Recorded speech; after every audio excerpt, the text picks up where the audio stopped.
Sebelumnya, Assalamualaikum warahmatullahi wabarakatuh. Perkenalkan, saya Tiara Farinda Setiaji.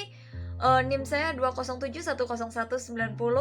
Saya dari Prodi Ilmu Hukum, Fakultas Hukum, Universitas Muhammadiyah Ponorogo, dan di sini saya akan sedikit mempresentasikan mengenai hukum perbankan.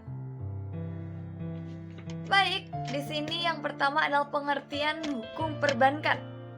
Hukum sendiri seperti yang kita tahu itu merupakan aturan yang membatasi hak dan kewajiban orang terhadap masyarakat, yang dimana telah disepakati oleh masyarakat dan dibuat oleh pegawai pemerintah. Kemudian ada kata perbankan, di sini diambil dari kata bank, yang dimana itu bahasa diambil dari bahasa Itali, yakni banco yang berarti meja.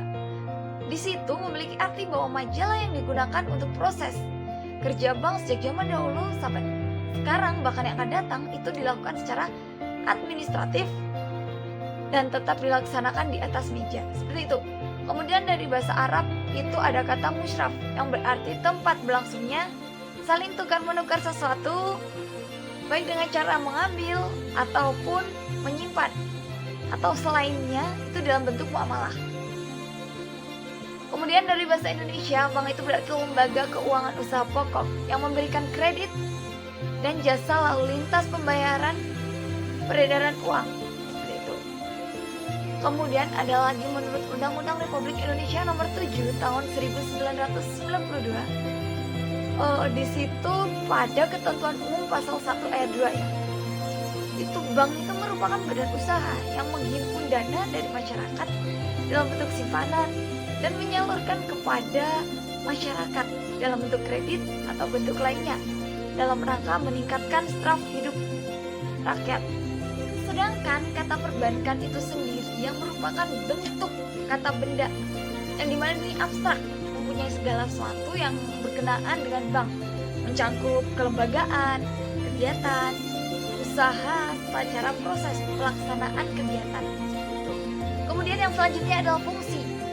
Fungsi utama perbankan Indonesia ini seperti yang tercantum dalam Undang-Undang Nomor 10 Tahun 1998 tentang perbankan, yang dimana di situ mengatakan bahwa fungsi utama perbankan yakni menghimpun dan menyalurkan dana masyarakat. Yang dimana dari ketentuan tersebut tercermin bahwa fungsi bank sebagai intermediasi pihak-pihak yang memiliki kelebihan dana dengan pihak-pihak yang kekurangan dana. Itu. Kemudian lanjut pada sifat dan tujuan peraturan hukum perbankan. Dapat dibedakan bahwa hukum perbankan itu adalah hukum yang imperatif, yaitu hukum yang memaksa atau direct stretch, dan hukum praktik, yaitu mengatur atau hukum pelengkap, seperti itu. Nah, apabila dihubungkan dengan sifat hukum perbankan, maka sifat hukum perbankan itu merupakan hukum yang memaksa. Kenapa kok begitu? Karena aturannya bank itu menjalankan kegiatan usaha harus tunduk dan patuh terhadap rambu-rambu yang telah ditetapkan dalam undang-undang. Nah, apabila rambu-rambunya tadi itu dilanggar, maka Bank Indonesia itu berwenang untuk menindak bank yang bersangkutan dengan menjatuhkan sanksi administratif seperti pencabutan izin. Walaupun demikian, dalam rangka pengawasan intern bank ini diperkenankan membuat ketentuan intern bank sendiri dengan berpedoman kepada kebijakan umum, yakni kebijakan dari Bank Indonesia. Kebijakan intern bank sendiri ini diadakan dengan maksud sebagai standar atau ukuran yang jelas dan tegas dalam mengawasi intern bank, sehingga itu bank diharapkan dapat melaksanakan kebijakan sendiri dengan baik dan penuh tanggung jawab, seperti itu. Baik, secara khusus Nicholas Alès itu mengemukakan ada 5 tujuan pengaturan industri perbankan. Yang pertama, 1, menjaga keamanan bank. Yang kedua, memungkinkan terciptanya iklim kompetensi yang sehat. Yang ketiga, itu memberikan kredit dengan tujuan-tujuan khusus. Yang keempat, itu memberi perlindungan terhadap nasabah. Yang kelima, menciptakan suasana kondusif bagi pengambilan kebijakan moneter. Nah, sementara itu secara khusus di Indonesia itu terdapat juga peraturan hukum perbankan yang memiliki 3 fungsi. Yang pertama, tujuan stabilitas moneter, yang mengingat masih dominannya ya perbankan di Indonesia sebagai sumber pembiayaan investasi. Nah, kemudian yang kedua ini adalah fungsi pengawasan dalam rangka menjaga keamanan, kesehatan, maupun sistem keuangan keseluruhan agar tercipta praktek perbankan dan persaingan antara yang sehat. Nah, kemudian yang ketiga itu memiliki tujuan pencapaian program-program pembangunan, khususnya ikut mengatasi masalah-masalah ekonomi di Indonesia. Seperti itu. Selanjutnya adalah asas-asas perbankan. Nah, dalam perbankan Indonesia itu terdapat beberapa asas, antara lain asas prinsip kemitraan, yang dimana pelaksanaan prinsip kemitraan antara lain bank pelaksana dan juga dengan nasabah agar menciptakan sistem perbankan itu yang sehat dan prudent, dan serta berkemampuan melindungi serta baik dana titipan masyarakat kepadanya, serta itu memiliki kemampuan dalam menyalurkan dana bagi pencapaian sasaran pembangunan di bidang ekonomi. Nah, yang kedua adalah asas prinsip kehati-hatian, yang dimana tujuannya ini tidak lain agar selalu dalam keadaan sehat ya banknya ya. Nah, yang dimana di situ diberlakukannya prinsip kehati-hatian itu supaya menambah kadar kepercayaan masyarakat terhadap bank tersebut, sehingga masyarakat tidak ragu-ragu lagi untuk menabung, menyimpan dananya di bank tersebut. Oke, yang kemudian selanjutnya adalah asas kepercayaan, dan yang selanjutnya adalah asas kerahasiaan. Rahasia di sini tidak lain adalah hal yang wajib, yang dimana nasabah bank menurut kelaziman dunia bank itu dirahasiakan.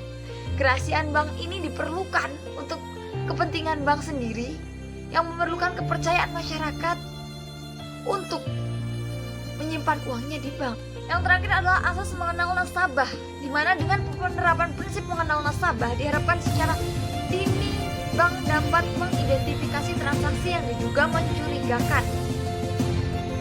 Nah, ibaratkan untuk meminimalisir berbagai hal-hal dan resiko-resiko yang bisa terjadi. Baik, yang selanjutnya adalah hukum perbankan sebagai bagian sistem hukum. Seperti diketahui, fungsi perbankan itu sebagai penghimpun dan penyalur dana masyarakat. Karena melahirkan hubungan hukum bersifat perdata antara bank dan juga nasabahnya yang sudah tentu tunduk kepada peraturan hukum perdata, dari hubungan hukum tersebut kan bersifat perdata. Jadi lahirlah akibat hukum yang menimbulkan hak dan kewajiban baik bagi bank maupun nasabah yang meliputi hukum perdata. Kemudian lagi fungsi perbankan sebagai salah satu norma hukum merupakan bagian yang tidak terpisahkan dari hukum perdata.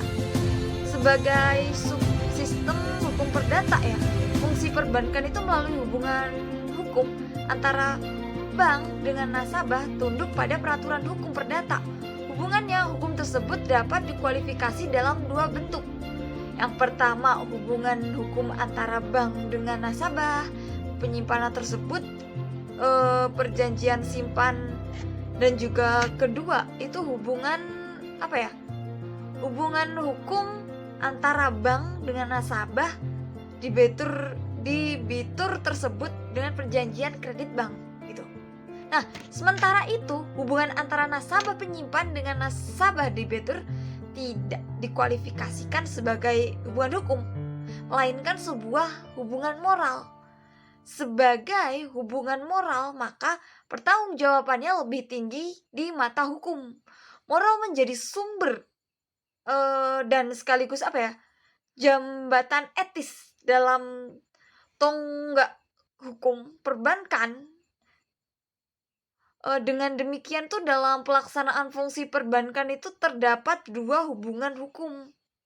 Yang satu hubungan moral, yang satu hubungan perdata. Berdasarkan bangunan hukum dan moral, nah tersebut maka seorang nasabah debitur yang telah memperoleh pinjaman kreditur dari bank pada hakikatnya bukan saja bertanggung jawab terhadap bank sebagai pemberi kreditur, tetapi juga memiliki tanggung jawab moral terhadap nasabah penyimpan. Jadi berdasar uraian di atas tadi jelas ya bahwa di samping sebagai bagian hukum ekonomi atau hukum bisnis, ternyata hukum perbankan itu mempunyai bagian dari sistem hukum perdata.